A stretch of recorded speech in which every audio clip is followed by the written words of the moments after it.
Welcome to the latest work of mental model series from Safal Niveshak. Look at this image closely. Observe the color of the two inner rectangles. The right one appears to be a lighter gray than the left one, right? Actually, both the inner rectangles are exactly the same shade of gray, but our eyes are fooled by the background color provided by the outer rectangles. It's called contrast bias. Our eyes and the nervous system is very bad at measuring the absolute. The evolution has programmed us to notice the contrast between two things. So when it comes to evaluating things like temperature, loudness of a sound, or brightness of light, we rely on the difference from the reference point. And since this reference point is never fixed, how we perceive or how we value things depends on what we compare them with. Contrast bias is frequently exploited by salespeople to persuade or rather manipulate their customers.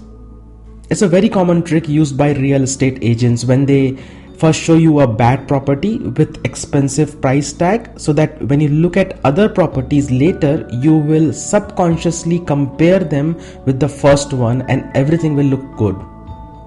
The first expensive bad property is kind of a decoy. Now, contrast bias has two sides to it: low contrast and high contrast. What we have discussed so far is about high contrast, where the difference is significant for us to notice it. But for a change to register in our awareness, it has to cross a certain threshold. So when the contrast is too low, we miss it. For example, our kids grow up right in front of our eyes, but we notice the change only when we look at the old pictures. When the small incremental changes happen slowly, they escape our attention. The accumulation of small changes adds up to a big change and we never realize.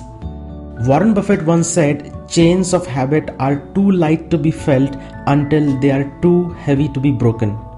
Now, what about business and investing? Charlie Munger says that if you put a frog in hot boiling water, the frog will instantly jump out of the water.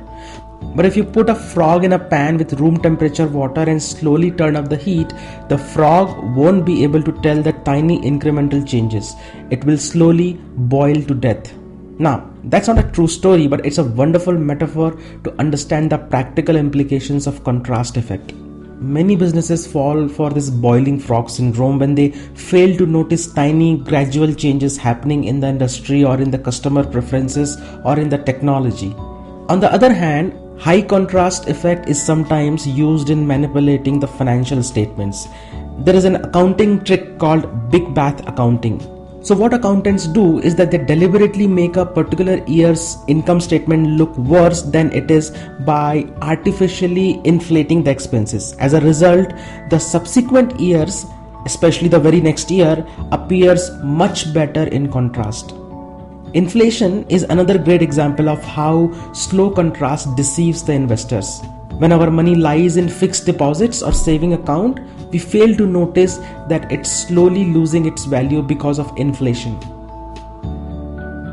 If you found this video useful, you may want to subscribe to Safal Niveshak's newsletter. Safal Niveshak, Value Investing Made Simple.